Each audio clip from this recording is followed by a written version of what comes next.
What's up, everybody, and welcome back to Celestial Athletes. My name is Chadwell, and today, like always, another interesting video for you here on the channel. Today is who will be the next 10 stars in WWE for the men's side. Now, I kind of already have to skip quick because this is a video idea. I'd usually do video ideas for people that leave it on the comments below. I think there's a couple that I've actually need to do that I have written in my phone that I kind of forgot about. I can already say one of them.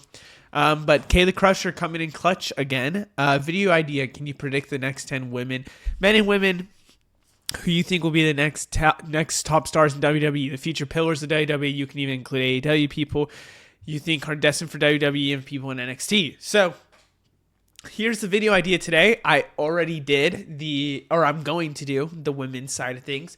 Today we have 10. For the women, I have 11 because the women are so clutch and I can't kick out one, and I want a extra spice in here. Now for today's, this is also a little extra spice, where I added some that maybe it's a little debatable. I think that a lot of these are pretty obvious. I think when you think about, and here's the thing, we can talk about if you want to count or not count other people.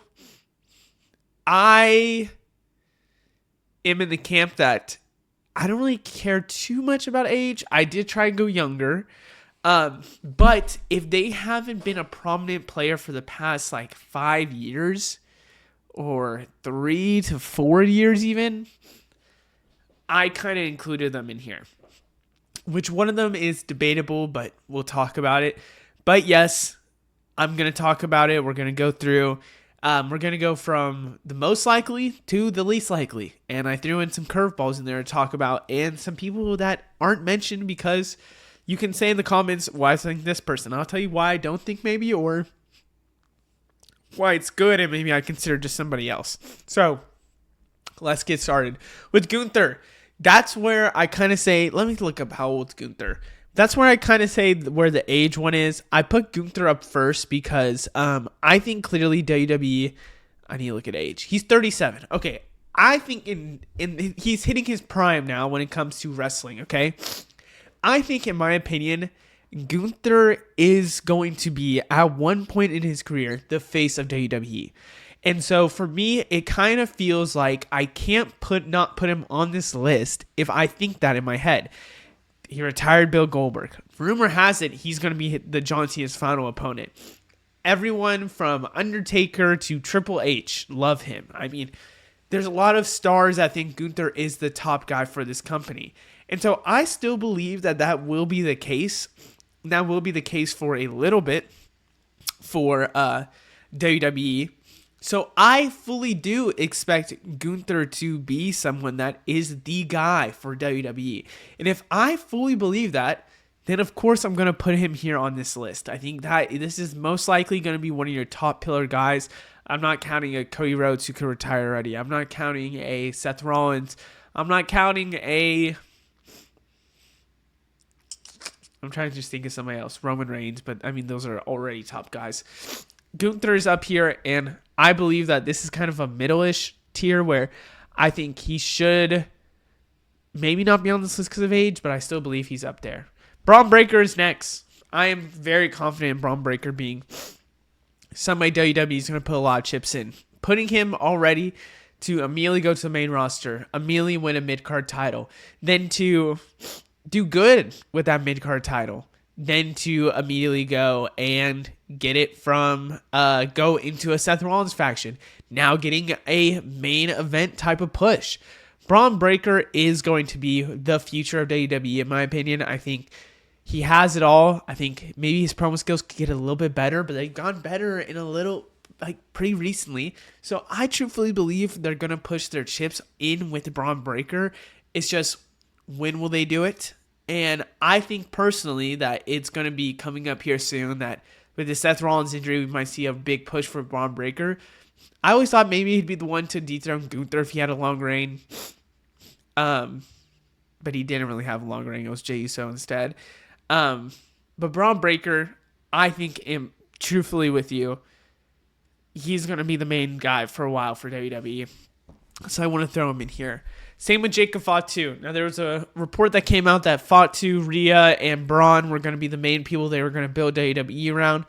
I made this list before this kind of came out, but I still believe Jacob Fatu is a main guy for WWE. He has the promo skills. He has the feel, the look, the just his character is just amazing. I've loved Jacob Fatu back in the day even, but the minute he went to WWE, he felt like a main player. He didn't feel like it was something that he felt like he was getting held back a little bit from Solo Sikoa.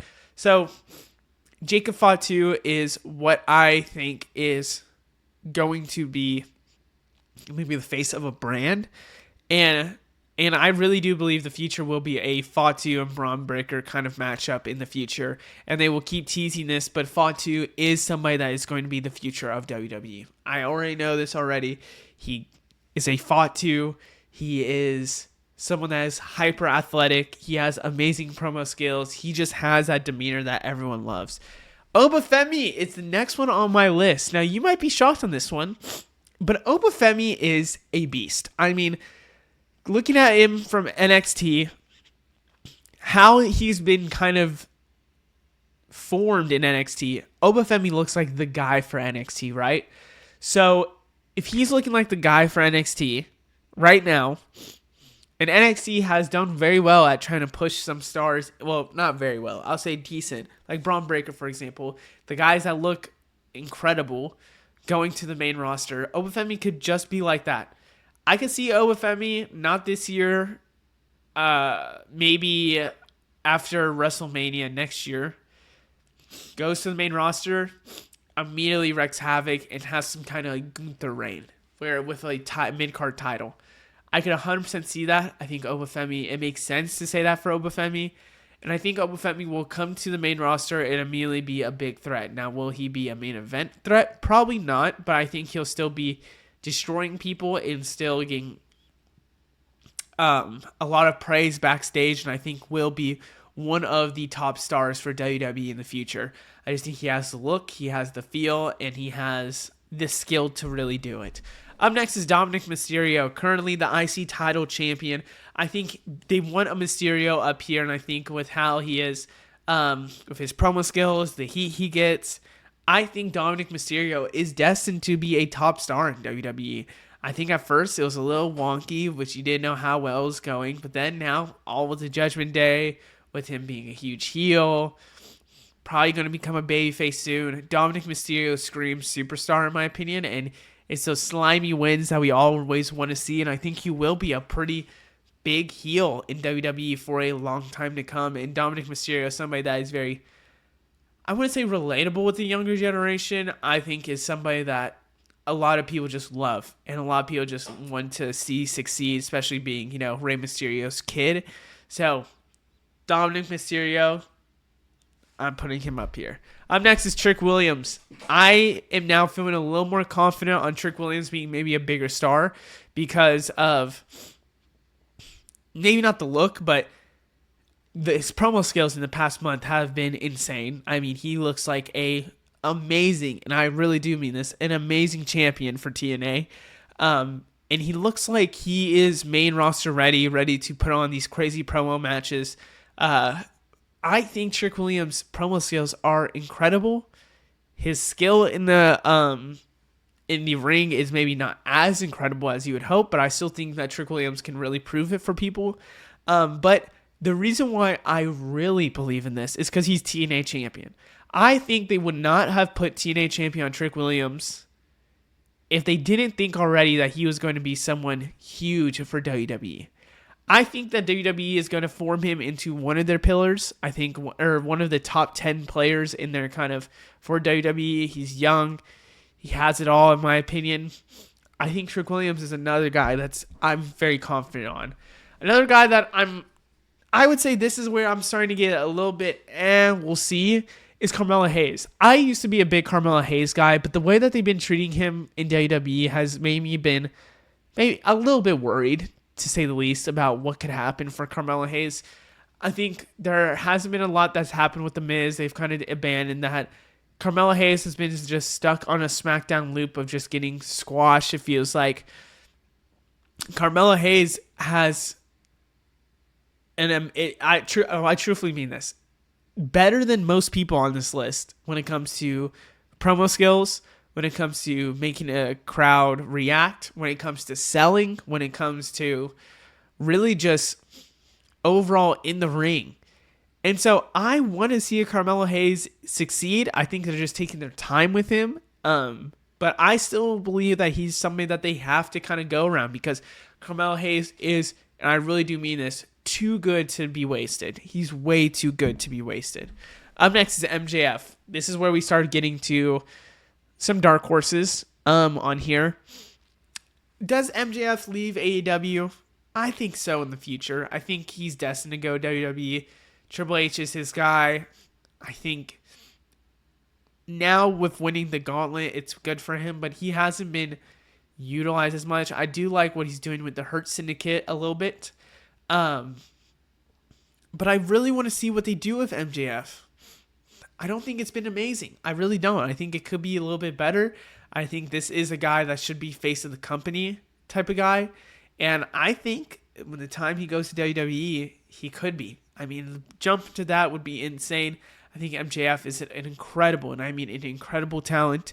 And the way his promos are the best. He can talk. He can be the best on the mic. I really do believe it. And I think going to WWE will unleash his full potential, but we'll see on that. Up next is Logan Paul. This is another dark horse. Now, I was debating on this one and some other people, but coming down to it, this is why I say Logan Paul. Oh my God, my nose. This is why I say Logan Paul. I feel like WWE really does believe that Logan Paul is one of their top guys already, because he's young, he's super athletic. I will never discredit Logan Paul. He's one of the best in the ring when it comes down to it. He can do almost everything. I have to say, the heat he gets, the crowd reaction he gets, the money he brings, just tells me in my head, this will be a guy for WWE for a while. And so with that in mind, I still believe that we could still get a main title roster, like a main event title. I don't know why I say main event title, like a world championship, heavyweight championship title for Logan Paul. Like, I really do believe that's in the books for Logan Paul, because it just feels like, truthfully, just feels like in the time being, he brings so much attention to WWE. It would bring eyes to a title. It would bring so much to Logan Paul that I think one day in the future, he's going to be one of their top guys. And my last guy on this list is going to be Bronson Reed. So I debated on who the last slot was going to be. I didn't really know 100% if I was going to go with a big wild card, go with like a Joe Hendry, for example, but I don't believe that. I decided on a Bronson Reed, and here's why. I think now with the Paul Heyman touch, they will not let Bronson Reed not be somewhat of a superstar. I gotta be honest with you. I think they're going to try and make this Paul Heyman touch thing a real thing where, you know, superstars come out of Paul Heyman. It'll be either, you know, you can look from the beginning. Everybody that's really been with Paul Heyman are superstars. I think Bronson Reed is going to be one of those guys as well. And I think he, with his stature, with what he can do, with how athletic he is, Bronson Reed is probably going to be one of the top guys in WWE. I think with storyline-wise, you can really make it happen with Seth Rollins. I think you can make it happen with Braun Breaker. There's interesting stories there to really push him up high. I am going to say Bronson Reed is somebody I believe is going to get a big push in, maybe not next year or this year, but maybe next year or the year after that. I think Bronson Reed is going to be a top guy, and I think they're not going to ruin a Paul Heyman touch off of that. I don't know if you guys enjoyed. Let me know anything down in the comments below. I'll see you in the next one. Goodbye.